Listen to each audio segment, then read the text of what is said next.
Welcome to my weekly spiel. Welcome to my weekly spiel. Yada yada blah blah blah. Yada yada blah blah blah. It's time for Margaret's weekly spiel.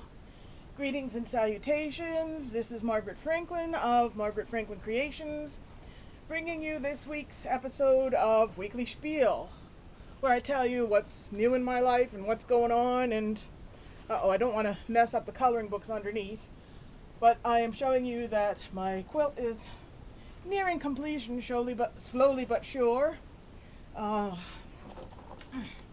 on a second. I gotta move these things before they fall off the table. I tried to be well prepared, but stuff happens, you know. Have you ever lost an elephant? That is such a silly thing to do. But I'll tell you one thing even sillier, and that is losing two. We have lost two little elephants. Arthur and Celeste have gone away, and their mother's worrying because they have searched night and day. You know, it's funny. About at least a year ago, I bought a tripod, but I never use it because I'm always talking to the camera while I'm holding it in my hand. In other words, talk to the hand, go figure. So I'm just moving this thing around on the card table, and screw it. This is the second last row. You can see better pictures of it at the new Margaret Franklin Creations, not to be confused with just Margaret Franklin Creations, because back then I had an account that got hacked and yada yada yada.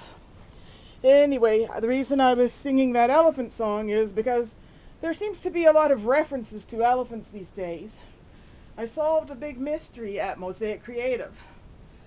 My friend Teresa sent me a rather puzzling screenshot from somebody named Rob, who had taken a picture of my elephants at Mosaic Creative and said, made in a smoke-free, pet-free environment. And I was wondering, who the heck is Rob and what are my elephants doing there?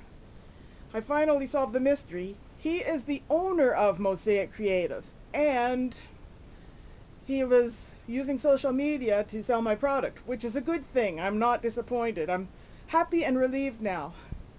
Anyway, I got to show you some of my projects that I have on the go here.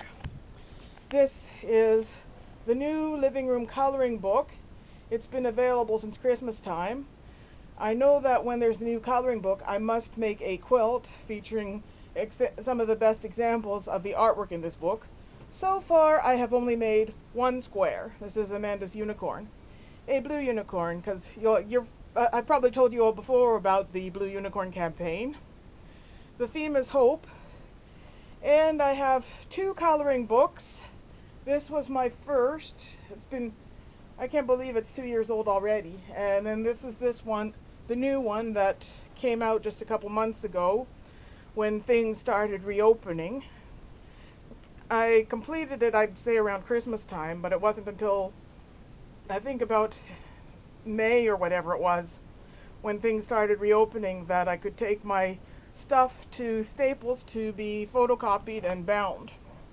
This is the cover of said coloring book and upcoming quilt, and so far I have created two squares for it. There's the shameless plug, and here is the bolts of fabric. That took a long time. I think that took about a month to work on. And now we have my Canada quilts. I showed you the quilt there, and this is the first coloring book. I bought that back in 2017 for the sesquicentennial, and that's when I started this project. It's been 3 years in the making, and it'll be a miracle if I get it done by September, because I'm hoping I will have it at Ontario Shores, the psychiatric hospital. They have a huge gallery, and I'm supposed to have an exhibit in September, but it's usually the rule rather than the exception for things to be canceled. And this is the book that I just bought at Niagara Falls. Now I'll show you that there's 32 pictures in the sesquicentennial book. I use 23 on this quilt because I have that picture in the middle with the Mounties musical ride. Yeah, I know my camera work sucks. I don't have anyone else to help me out here. And this picture here, this came from a Niagara Falls travel brochure. It was a coloring picture with the Spanish Aero car. And as you can see, I added some little passengers to the Spanish Aero car. And so all these pictures are in portrait or vertical. And all the pictures in the new coloring book that I bought at Niagara Falls are horizontal or landscape.